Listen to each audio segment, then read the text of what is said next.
Microsoft Surface Pro.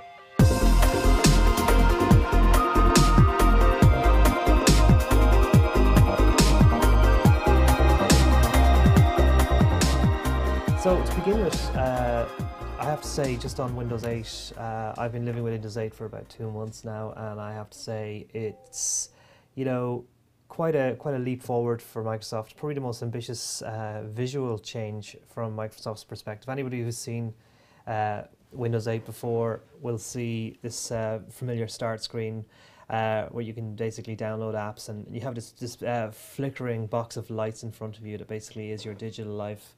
You can download apps as you like, and you know, I have to say the App Store is improving a lot.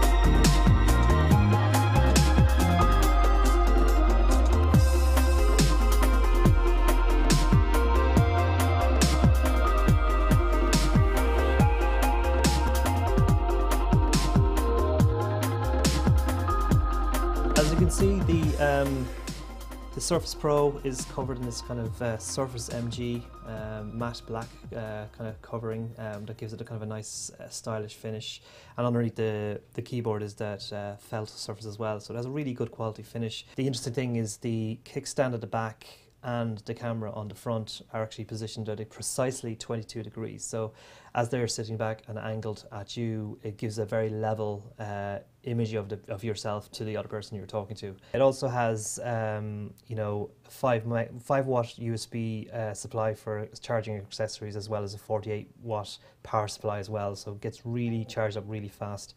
And I have to say, in terms of battery life, I think I've been able to use this for 2 or 3 days in a row without actually having to recharge it. I think theoretically, if you're using it steadily, you'd get about 10 hours non-stop.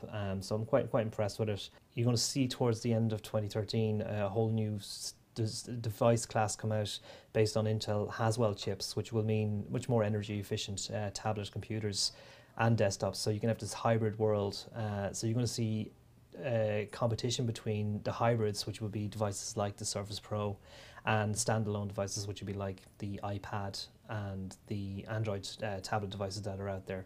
Just comparing it with the RT and the Surface Pro, this is the RT over here. The Surface RT is ideally more like a tablet device for your digital life, but what I also really appreciate about the RT was that I could actually open up a Windows desktop and do things and access Word and all those other applications.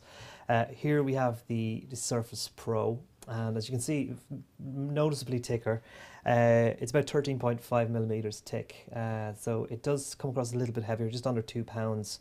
But no, not enough not to kind of qualify it as a tablet, and at the same time keep yourself versatile. So certainly bulkier, but I think once you're really trying to get the benefits out of it for the increased processor power and storage, this particular device has 128 gigabytes of storage in it, and you can also add in an SD card for an extra 2 gigs of storage. Other things to notice, there's 2 different types of keyboards you can get for either device. There's the touch cover, which is a flat basically touch typeface, and then there's the type cover, which has keys that plunge, and it's actually waterproof as well. I prefer this because I type for a living, and basically I like to know where my fingers are on the keyboard, whereas I find it sometimes very hard to do that with the actual touch cover. But Surface Pro, Surface RT, you'll probably notice that the screen on my left, the Surface Pro, is a lot brighter and the colours are a lot sharper than on the RT. The main difference, the reason for that is it's you know, this one is a 780p high definition screen, and this is 1080p high definition screen. As you can see, the colour is visibly much sharper on the Surface Pro. What's interesting about Microsoft and Windows 8 and tablets in general is that Microsoft pretty much invented the tablet genre in 2002. Unfortunately, as far as I'm concerned, I think the OEMs interpreted it in such a way that you nearly needed to be an Olympic weightlifter in order to be able to carry the kind of devices they came out with. And unfortunately, it was Apple in 2010 that came out with a device that kind of met what consumers wanted, which was a very stripped down way to access applications and live their digital lives without actually having to be computer experts. I think Microsoft has, in some ways, maybe over-delivered. It's interesting just how intuitive the actual start screen is, how everything you need is there when you want it, how quickly and easy it is to manipulate things. I've been living with Windows 8 for about 2 months now, and I'm pretty much really comfortable with the way things are set up and established. It's really great design. One of the things that you will notice about the Windows 8 Surface Pro is, again, much more zippier than the RT, but also ideal for applications like the Office 13 products. So here's Windows 2013 in action. It goes straight to your desktop, really fluid and really quick way to set up your actual your documents. All the products are there that you would expect in Office. You can renew it via the Windows Store. You can have a tablet computer, but you can also have a desktop computer. One of the cool things about the Surface Pro is it comes with a pen that basically allows you to write onto the screen, edit documents as you like. It's pretty cool. So I'll just go in and show you basically how you can write onto your screen. So at the moment it's kind of set at an angle so you can see it on the camera, but if I was out and about I can write on the screen like I would onto a jotter. But I'll just open up this. So I just want to write something out. So the interesting thing about this is there's 2 lines there for me to scribble away if I want to. So just write my name.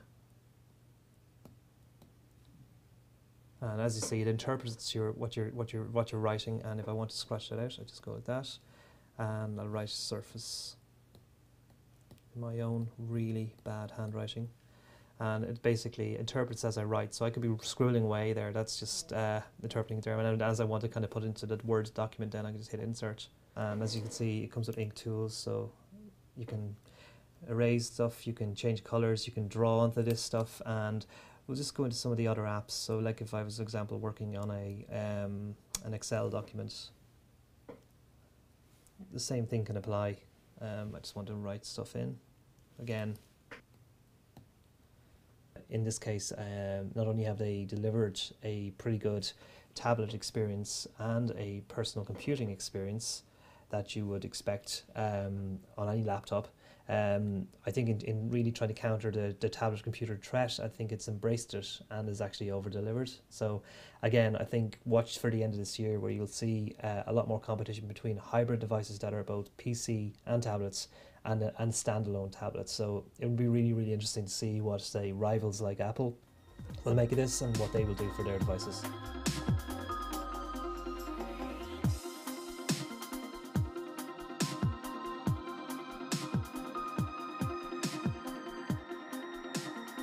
There you have it, Microsoft Surface Pro.